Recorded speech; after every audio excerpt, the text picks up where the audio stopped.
চেয়েছিলাম যে এই অন্তর্বর্তীকালীন সরকার এই রাষ্ট্রটাকে একটা মানবিক, একটা গণতান্ত্রিক, একটা জবাবদিহিতামূলক রাষ্ট্র হিসেবে প্রতিষ্ঠা করার জন্য, একটা জনবান্ধব প্রশাসন গড়ে তোলার জন্য সরকার কার্যকর কিছু সংস্কার করে তারপরে একটা গণতান্ত্রিক যাত্রার দিকে এগিয়ে যাবে।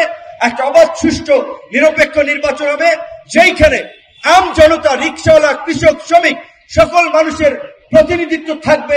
নির্বাচনে কেন্দ্র দখল, কালো টাকা, পেশি শক্তির আধিপত্য থাকবে না।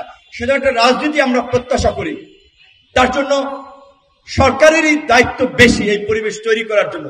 এখন এই যে সরকারের চলার সবচেয়ে শক্তির জায়গাটা মানি মার্কেট, ক্যাপিটাল মার্কেট, মানি মার্কেটের কিছু পলিসি দিচ্ছে, কিন্তু আমার মনে হয় এখন ব্যাংকের লিকুইডিটি প্রবলেম আছে। এবং শেয়ার বাজার তো এটা তো কুজো হয়ে গেছে, ঝুঁকতে ঝুঁকতে কুজো হয়ে গেছে। এখন এটা বাঁশ দিয়ে দাঁড় করানো লাগবে শেয়ার বাজার।